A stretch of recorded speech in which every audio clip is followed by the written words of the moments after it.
யார் மனதையும் புண்படுத்துவதற்கு அல்ல. என்ன இந்த காலை கொஞ்சம் அமுக்கி விடு. அப்படிதான். என்ன அது காட்டி முடிச்சிட்ட? அப்போ இந்த காலையும் அமுக்கி விடு. நல்லா அமுக்குண்ணே. அண்ணா நான் மதுரைக்காரண்ணா. நல்லா அமுக்கலன்னா கோவத்தில் காலை கீழே இருக்குண்ணே. அப்புறம் உன் காலத்துக்கு வேலை செய்ய. அப்பா நல்லா இருக்குப்பா. நல்லா முதுகு தைச்சிருப்பா. டேய் ஓனர் முதுகு தைச்சிரும். அப்படிதான். அம்மா நல்லா தூக்கம் வருது. இப்படி ஒரு ஓனர் கிடைக்கிறான்னா அடுத்த பிரிவில் குரங்கு குட்டி நான் கோட்டாங்குட்டி கூட பிறக்கலாம். சரிடா ஓனர் கொஞ்சம் ஊஞ்சல் ஆடணும் போல காட்டி விடுறியா? அப்பா ஆமாடி. ஆஹா அடுத்தது படுக்க வைக்க போகிறானா? படுக்க வைக்கும்போது இந்த படாதி பேசெல்லாம் தாங்காது. டவல் வேறப்ப இப்போ அடுத்து ஜட்டியை போட்டு விடுவான். சொன்னால் கேட்கவே மாட்டான். ஜட்டி போட்டு எப்படா தூங்குறது? அடுத்த டிஷர்ட் வேறு. எனக்கு என்ன பொண்ணாடா பார்க்க போகிற? நீ ஆட்டினாட்டில் எனக்கு பசி வந்துச்சுடா. சோறா போடுறா. உருளைக்கிழங்கா ஒரே வெஜ்ஜாக போட்டு சாவடிக்கிற. நான் நல்லா இருக்கேன் மாப்பிள்ள. நீ நல்லா இருக்கியா? இப்போ தானே நல்லா இருக்கேன்னு கேட்டேன். அதுக்காட்டி பல்பை வாயில் போட்டு திணிக்கிறேன். ஐயோ ஏன்னா எப்படி அடிக்கிற? டேய் ரைட்டு. ஒவ்வொருத்தனுக்கும் பாட ஒவ்வொரு விதமாக வரும். உனக்கு பல்பு ரூபத்தில் வந்திருக்கா? உடையாமல் எடுக்க ட்ரை பண்ணுறியோ? வருமா? அது வருமா வராதான்னு நான் சொல்கிறத விட எங்கள் அண்ணன் சொல்லுவார். அவர் தான் செம்மையாக சொல்லுவார். அண்ணா அது வருமா வராதானே? வரும் தம்பி, ஆனா வராது.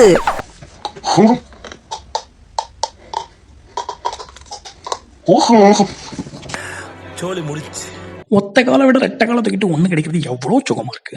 அதுவும் மார்கழி மாதம் கோலம் போகிற மாதிரி நடந்துக்கிட்டே ஒன்று கிடைக்கிறது அதை விட சுகமாக இருக்கு. டேய் யாராவது வரீங்களாடா என் கூட? ஒத்தைக்கு ஒத்த ஒன்று கிடைக்கிற போட்டுக்கு யாராவது வரீங்களாடா? குருநாதா எப்படி என் டிரைவிங்?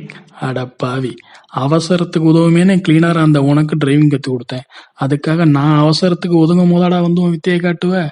நல்லா செஞ்சு விட்டடா.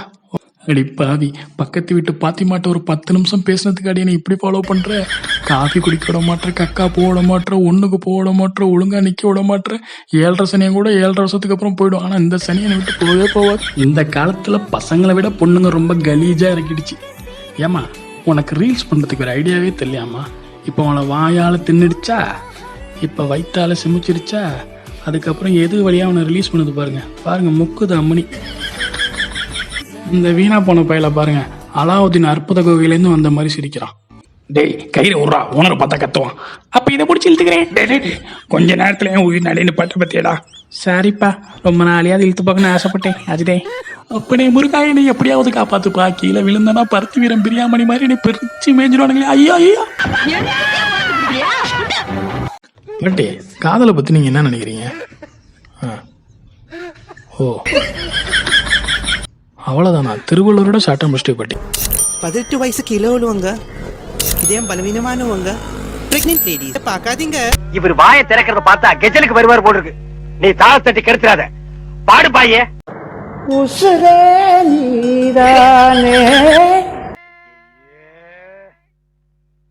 நீதானே நிழலாவும் கூட நான் தானே, எதுவும் வேணாமே. இவனுக்கெல்லாம் நான் சங்கீதத்தை எப்படா கத்து கொடுக்கறது? அவன் பாடினதை கேட்டியல்ல, நீயே சொல்லு. தொட்டு விளக்கி வச்ச வெங்காலத்து சம்பு, அதே தொட்டெடுத்து தலையில் வச்சா பொங்குதடி செம்பு. இந்த பைய வயசுலலாம் நமக்கு டீச்சரை பார்த்தா உச்சா வரும். இந்த பையன் டீச்சருக்கே டீச்சிங் பண்றான் பாருங்க. இப்படி எப்படி போடுறது? யார் உங்களுக்கு சொல்லி கொடுத்தது? நான் உனக்கு போட்டு கொடுத்த ஆள் இல்லையே. இக்காணொலியை பார்க்கும்போது நீர் எவ்வளவு வலிமையானது என்பதை நமக்கு உணர்த்துகிறது. இந்த காங்கிரீட்டு கல்லையும் மோதி உடைத்துக் கொண்டு பீரிட்டு வெளியே வரும் நீரின் தன்னம்பிக்கை நமக்கு புரிகிறது. ஆனா இதே காணொலி மற்றவங்க கண்ணுக்கெல்லாம் எப்படி தெரியுமோ? யாருக்கு தெரியும்?